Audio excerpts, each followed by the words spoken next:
Son nom est saint et sa miséricorde s'étend d'âge en âge sur ceux qui le craignent.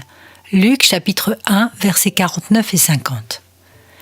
La miséricorde de Dieu est grande et s'étend en effet de génération en génération, car Dieu ne se lasse pas de faire du bien à ceux qui l'aiment. Mais si sa miséricorde est présente, elle ne l'est pas pour tous. Le Tout-Puissant a dit à Moïse qu'il ferait miséricorde à qui il veut et qu'il endurcirait aussi qui il veut. Aujourd'hui, mon frère, ma sœur, si tu es une nouvelle créature en Christ, c'est parce que la miséricorde de Dieu est venue sur toi. C'est pourquoi tu peux le louer de tout ton cœur, car c'est une grâce excellente. Beaucoup ont entendu l'appel de Dieu, mais ne sont pas justifiés pour autant. Certains refusent de le suivre, d'autres cheminent et d'autres encore sont hypocrites.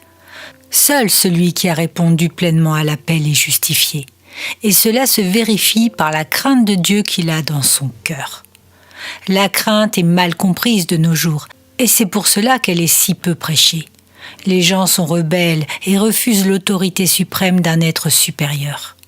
C'est pourquoi ils se créent leur Dieu, à leur image, afin de ne pas être sous le joug d'un Dieu qui ne leur conviendrait pas. Mais si Dieu est au-dessus de tout, s'il est le maître de l'univers, il est aussi le Père de tous ceux qu'il a adoptés. C'est un Père exigeant, mais aimant. Il n'a de cesse de tout mettre en œuvre pour aider ses enfants à avancer avec lui. Mais il sait aussi se mettre en colère et les corriger lorsque cela est nécessaire. Il connaît tout d'eux, leurs moindres pensées, même les plus secrètes qu'ils ne s'avouent pas. Il ne mettra jamais dehors l'un de ses enfants, mais il saura le discipliner durement si cela s'avère nécessaire. Craindre Dieu ne doit pas être un obstacle dans notre vie, mais une évidence, une réponse envers celui qui nous a aimés le premier. Plus nous le craindrons, plus nous le respecterons et plus nous prouverons que sa miséricorde s'est vraiment répandue sur nous.